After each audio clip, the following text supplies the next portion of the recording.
olha, eu vou voltar na cadeia alimentar, tá? Na sexta-feira, porque muita gente ainda tá com dificuldade, tá, gente?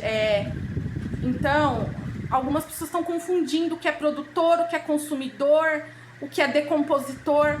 Gente, ó, produtor são as árvores, as plantas, tá? O produtor, ele não precisa de ninguém para alimentar ele. Então, o produtor é a própria planta, é a própria árvore. Ele precisa do quê? Apenas da energia do sol para ele viver, tá? Então, o produtor, ele não caça, tá? Lembra disso, ó. Produtor na cadeia alimentar, tá, gente? Produtor na cadeia alimentar, ele não caça, tá bom? Então, ele só precisa da energia do sol e da chuva, claro, né? Para ele crescer, viver sua vida, tá? Aí nós temos os outros elementos da cadeia alimentar. Olha aqui, ó, falando do produtor de novo. Todos os seres que fabricam seu próprio alimento através da fotossíntese. No caso, são plantas, tá? Aí, os animais, esses são consumidores. Todos os animais são consumidores. Alguns vão ser primários, outros secundários, outros terciários. Mas todos vão ser consumidores, tá? Então, os animais precisam da sua energia comendo plantas ou outros animais, tá? Então, os animais são os consumidores, tá, gente? Todo animal é consumidor. Se ele come planta, ele é consumidor. Se ele come outro animal, ele é consumidor, tá? Então, se ele come sapo, consumidor. Se ele come um javali, consumidor. Se ele come grama, consumidor. Ele é um animal, ele é consumidor, tá? Decompositor. Eles não são tão fáceis de ser achados, por quê? Estão embaixo da terra. Então, eles são aqueles seres que estão lá para depois decompor o animal que morre. O animal morreu, ele vai lá e decompõe o animal. São quem? Vermes, micróbios, bactérias, fungos, tá? Então, esse processo todo acontece depois da morte. Decompositor, tá? Vem de decomposição. Depois que morre, vai lá para debaixo da terra, ou fica em cima da terra mesmo, né? Se não tiver ninguém que enterre, tipo na selva, tá? O animal morreu. Os outros animais não vão enterrá-lo, né? E fica lá em cima da terra mesmo. Aí vem os decompositores e come, tá? Aí agora aqui outro desenho. Cite exemplos de produtores na cadeia alimentar. Cite exemplos de consumidores na cadeia alimentar. Cite exemplos de decompositores na cadeia alimentar. Nossa, gente, decompositores está escrito errado aqui. É um erro de digitação, tá? Eu vou olhar na folha de vocês, mas a folha de vocês não tá com esse erro. Tenho certeza disso. Desculpa, tá, gente? Agora vamos lá. Reescrita de história, ainda na sexta-feira. Parlenda. Ei! Então, ó, a gente vai pegar aqui uma parlenda da batatinha quando nasce e vamos reescrever ela contando os fatos de maneira mais bem explicada, tá? Então, ó, o que eu quero aqui? Eu quero que você pense na história. Batatinha quando nasce, espalha a rama pelo chão. Nenenzinho quando nasce, põe a mão no coração. Aí eu quero que vocês peguem essa história e expliquem ela pra mim melhor, com detalhes, tá? Por que essa batatinha nasceu espalhando a rama pelo chão? Quem plantou essa batata? Plantou aonde? Plantou numa horta? Plantou na floresta? Tá? Plantou num terreno baldio? E esse nenenzinho? Por quê que ele põe a mão no coração? Tá? Quero detalhes da história. Exemplo. Nossa, professora, que difícil isso. Difícil, mas vocês conseguem, tá? Por exemplo, aqui tem um exemplo, ó. Macaco foi à feira. Macaco foi à feira, não tinha o que comprar. Comprou uma cadeira para a comadre se sentar. A comadre se sentou, a cadeira esborrachou. Tadinha da comadre foi parar no corredor. Agora aqui, eu parafraseei a parlenda. Eu recontei ela dando detalhes para a história. Olha só. Havia um macaco muito esperto. Tão esperto que sabia até fazer compras. Vejam só. Pois certo dia ele resolveu ir à feira. Chegando lá, não achou nada para comprar. Então o macaco comprou uma cadeira e deu a cadeira de presente para sua comadre. Comadre, tome uma cadeira de presente. Obrigada, macaco esperto demais, respondeu a mulher toda feliz e levou a cadeira para a cozinha. Viu, ó? Tem até diálogo aqui, tá? Olha o travessão aqui, ó. Deixa eu pegar meu pincel de novo. Olha o travessãozinho aqui, ó. Do diálogo, do discurso direto. Quando o narrador deixa os personagens conversarem. Aí a mulher terminou ali, né? Toda feliz, levou a cadeira pra cozinha. Então a comadre sentou na cadeira e ela quebrou.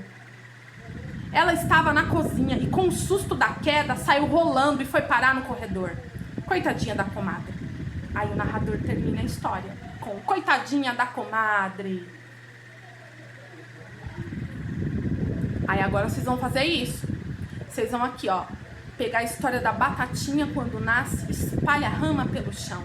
Menininha quando dorme, põe a mão no coração. Sou pequenina do tamanho de um botão, carrego o papai no bolso e a mamãe no coração. O bolso furou e o papai caiu no chão. Mamãe, que é mais querida, ficou no coração, tá? Então eu quero que vocês tentem criar um personagem aqui, tá? Outro erro aqui. Quero que vocês criem um personagem aqui, tá? Um narrador, é claro, vai ter que ter um narrador. E o narrador vai contar o que tá acontecendo, tá? Nessa história. Então, ó, o narrador pode contar quem que plantou essa batatinha, tá? O narrador pode estar vendo, né? Vendo o que tá acontecendo com essa menininha e contando o que tá acontecendo com ela, tá? E aí vocês vão dar os detalhes aqui dessa historinha, tá bom? Não esqueça de explicar onde a história está acontecendo, né? E colocar um título, tá? Fica atento à pontuação, acentuação, letras maiúsculas, tá? Construção do parágrafo, coloca uma ideia em cada parágrafo, tá bom? E a ideia aqui é vocês só colocarem aqui um começo, um meio e um fim para essa história, tá? Envolvendo essa batatinha que nasceu e espalhou toda a rama pelo chão. Rama é a folhagem da batata, tá? A batata nasce e aí ela espalha toda a folhagem dela pelo chão. Por isso que chama espalha a rama pelo chão, tá? E contar a história dessa menininha, tá? Que dorme, põe a mão no coração, tá?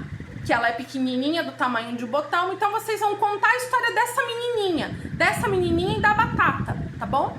Pode fazer a história da menininha e da batata, tá?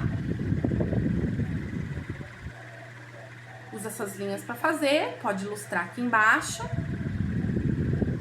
Agora aqui ensino religioso, tá? Fui procurar um pouquinho, a gente tem que procurar um pouquinho de todas as religiões, tá? Pra trabalhar no ensino religioso. Algumas vezes não é tão fácil, tá? Aí aqui eu achei o budismo pra falar pra vocês, tá?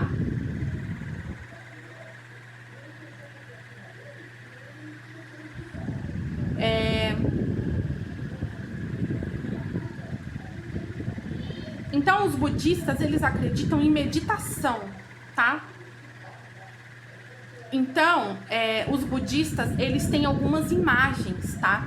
E eles olham para aquelas imagens e eles meditam a partir daquelas imagens, tá? Vou falar aqui brevemente para vocês, tá?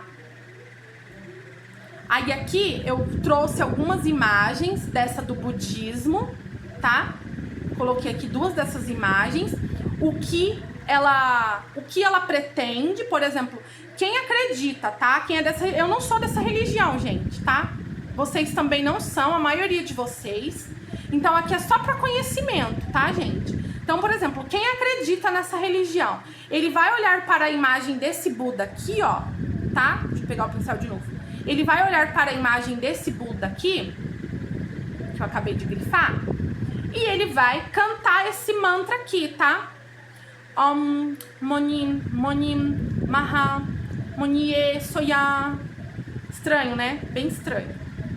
E aí ele vai fazer isso naquela posição, né? Deixa eu tentar fazer aqui pra vocês. Então, ó, ele faz assim com os dedos, né? e fica assim, meditando, tá? Vocês não estão me vendo por inteiro, tá? Mas ele senta no chão, né? Enfim. São pessoas, assim, que acreditam nisso. Eles acreditam que olhando para esta imagem desse Buda e cantando essas palavras, que eles podem desenvolver qualidades boas. Então, cabe a nós apenas conhecer, saber do que se trata e respeitar a crença deles, né? Então, um dia, se vocês conhecerem uma pessoa que é budista, talvez ela faça isso, tá bom? E é só. Aí vocês vão explicar com as palavras de vocês o que você entendeu sobre a importância das imagens para os budistas, tá? Bom, gente, é isso, tá? Fim. Eu fiquei parada ali naquela hora porque tem outra palavra escrita errada aqui. Eu tava digitando muito rápido nesse dia, então tem alguma outra palavra errada aqui, tá? Eu vou olhar aqui na folha de vocês, porque já tá na escola a folha de vocês, no caderno. Então, se tiver com esses erros, no dia da atividade de vocês, eu mando o que tá escrito certo, tá bom? Porque não tem como eu ir lá na escola e refazer tudo de novo, né? Mas com certeza não vai estar com erro, tá? Porque passa antes pelo restante da equipe, né? Só se eles acabaram deixando passar também. Mas enfim, é isso, gente, tá bom? Tchau!